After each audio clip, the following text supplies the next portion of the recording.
Rapport is pretty much the most important thing you need when you interact with other people, and it cannot be faked. In this video, I'm going to cover how to build rapport.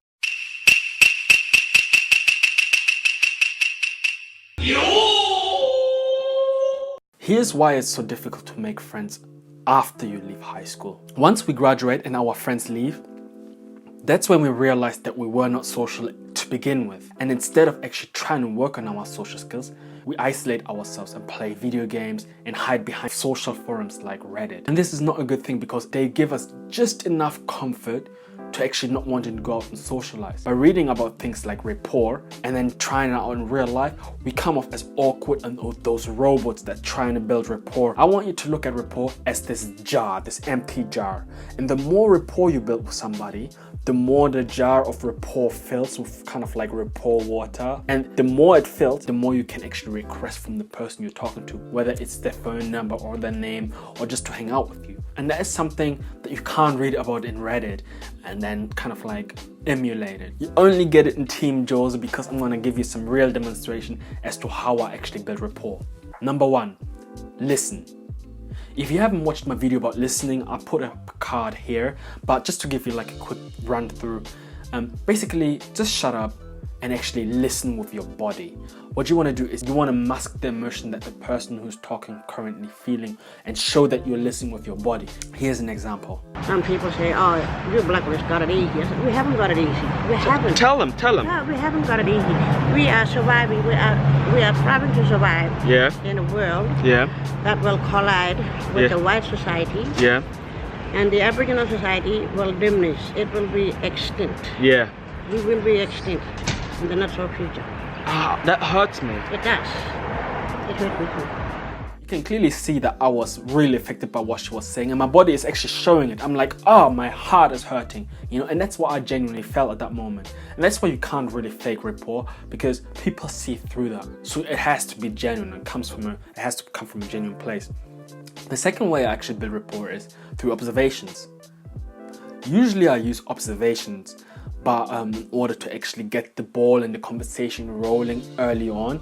But if you combine observations with a compliment, it works wonders. Basically what you're saying is you're paying detailed attention to that person and that you actually care about them. Yeah, I'm moving to Hong Kong in September for a year as well.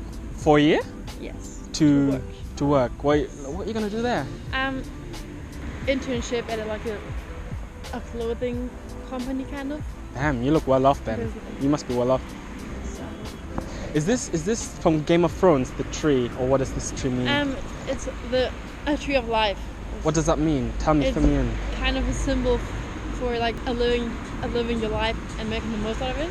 I like you already, you know. Thank you. I like you. I had so much rapport with her, where the jar of rapport actually overflew with her. Like now and then she actually messaged me on Instagram and tells me about her trip to Hong Kong. Because I've been traveling, she always updates me on how her traveling is going. And that is what rapport does. Because if you really listen to people and you really care and you pay attention to details, they feel valued. And then whenever they're around you, they won't be able to pinpoint it, but it feels good to be around you and they will gravitate towards you. Because most people, they talk at you rather than try and talk with you and trying to understand you. Another way, and the simplest way to build rapport, is actually by agreeing and expanding on what they're saying. But one thing that rapport not is agreeing just for the sake of agreeing, because people can see through it. I'm going to give you an example here where I was in one of those Japanese sex cafes where you actually have to pay the ladies in order to talk to you. Jordan. Okay. Airport day. Toilet sagashita. Airport. Nante airport. 人を尋ねたお寺はどこ？お寺お手洗いけど発音が悪い。お寺はどこ？お寺楽しいね。面白い。飛行機でお寺とかI actually was in rapport with that girl, but I kind of could tell that it was not real. So what I was doing is I was telling a really, really bad joke, and I wanted to see what her reaction was. She kind of laughed out loud, and it was fake as fuck.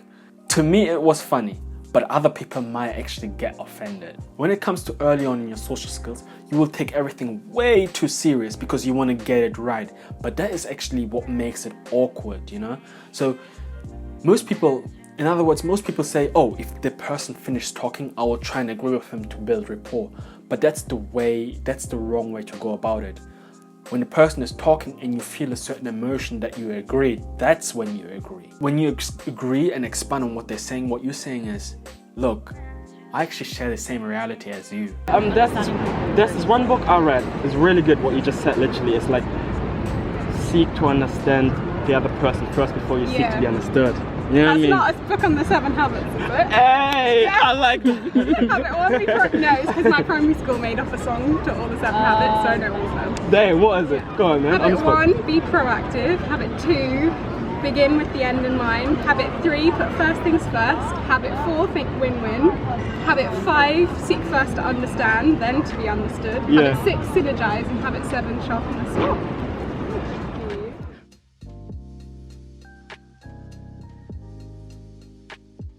That what makes people actually like you, and it will build it will fill the rapport jar massively. Sometimes what you see is when the jar overflows, you'll see people actually initiating the friendship by asking you to hang out or asking you for your social media.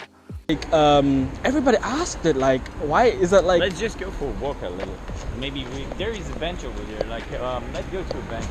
Yeah. You don't have to do anything, and I have a half an hour spare. That's awesome. Another way to build rapport is by disagreeing. I'll give you an example here.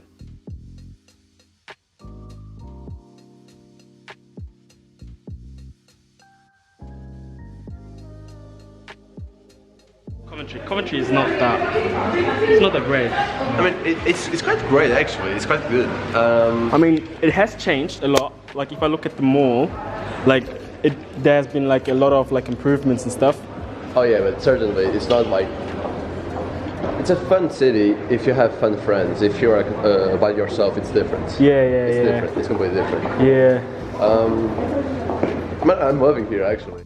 Here in this example, he actually respectfully disagreed, but most importantly, gave a logical explanation as to why he agreed.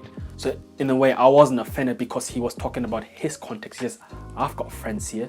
That's why Coventry is awesome for me, because you might be traveling alone. It's a bit different, you know? And in that way, I wasn't offended, and the rapport was actually, in fact, it increased the rapport because I could tell he was a real guy, he was genuine, and he actually went against what I said just to show me how honest he is. And people like honest people. Lastly, you don't always have to answer people if you don't want to answer.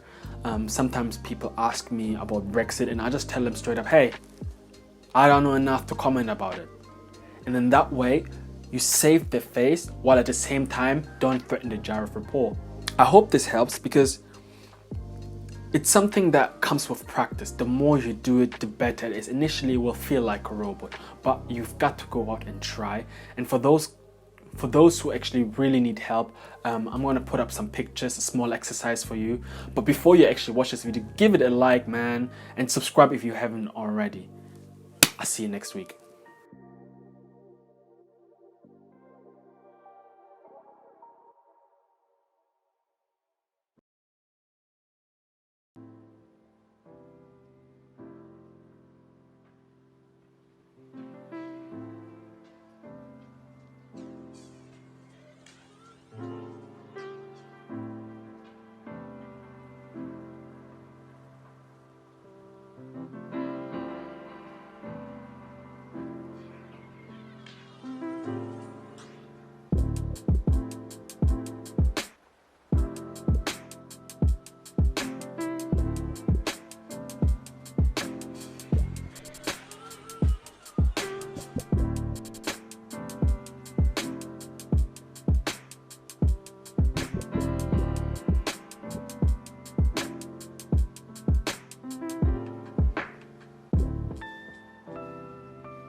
If you have made it to the end, if you made it this far, just let me know and put into the comment section #Jouhzu, because I just want to see who made it to the end. Just a quick side note, I know I've been really vague with my website, but it is done, my course is finished, and I'm going to be launching the 1st of December. Some of you have been so smart enough to actually contact me privately on social media and actually book a place. So as a result, there's only 6 spaces left for my focus group. So try and hit me up if you do want to have a space. I'm out.